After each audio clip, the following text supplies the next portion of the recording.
सर्वप्रथमे ज्योतिप्रभा news को मु स्वागत करुच्ची आम रंगणीपाटना पंचायत को। मोर ना हूँ सस्मिता पात्र। आमर गाँ ना हूँ रंगणीपाटना और ग्राम पंचायत रंगणीपाटना। यही ग्राम पंचायत सरपंच। यहाँ आमर प्रथमे 3 तारिख आरंभ है। 3 तारिख अंकुरारोपण है, 4 तारिख कलश यात्रा, 5 तारिख यज्ञ, 6 तारिख आज पूर्णाहुति और अन्नप्रसाद सेवन। आमर रघुनाथ जी राधाकृष्ण जीउंकर मंदिर प्रतिष्ठा, रत्नमुद एवं 24 प्रहर नामयज्ञ एठार अनुष्ठित होउछि। दीर्घचारी आज हूँ पूर्णाहुति।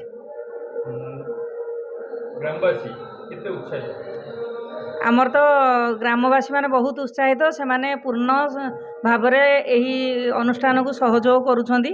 आपण एबे देखिथिबे समस्ते किए भोजी बांटुची, किए नामयज्ञ सहयोग करुची, किए माने एमिति कहबाक पड़ुनी। समस्ते स्वतःस्फूर्त भाव तांकर माने शारीरिक योगदान ठारू, आर्थिक योगदान ठारू, मानसिक योगदान ठारू सब प्रकार योगदान करुछंदी। आउ एही अनुष्ठान हवा द्वारा गोटे पंचायत रे हमर सबु ग्रामवासी मानक भितरे गोटे भाईचारार संपर्क आमर जो आमर समस्ते अच्छी सुदूरवासी माने जो माने बाहर भी चाकरी करछंदी से माने बहुत उत्साहित भाव में एठारे आसी जोग दउछंदी एवं यहाँ उपभोग करछंदी। हाँ एबे भी अच्छी। महात्मा गांधी गोटे कथा कही जे जो पर्यंत गाँ अच्छी से पर्यंत भारत अच्छी। तेणु संस्कृतिटा ग्रामांचल ही रहे। ग्रामांचल ही लोक मैंने से 100% जो तांकर जो पारंपरिक भाव में जोटा आमर प्रथा रही परंपरा रही जो जिनसा ग्राम लोक मैंने 100% योगदान देकी करती आउ सेटा सहर में नहीं। तेणु जो पर्यंत गाँ रही से पर्यंत भारतर संस्कृति रही। आ महिला मानकर विशेष भाव में योगदान कारण युवक माने होउछंती आजिर ऊर्जा।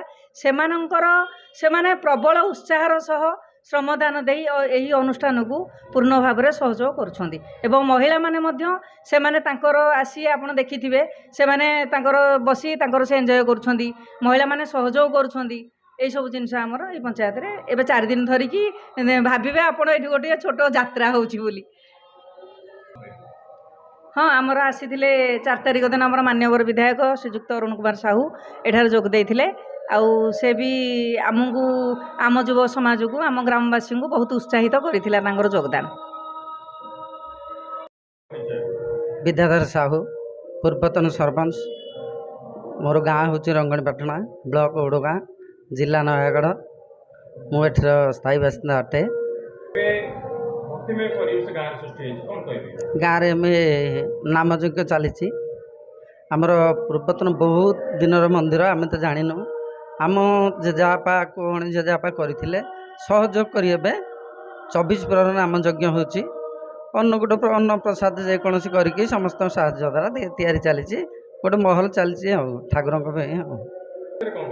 प्रभु राधाकृष्ण को समस्ते आम गाँव बहुत मानती।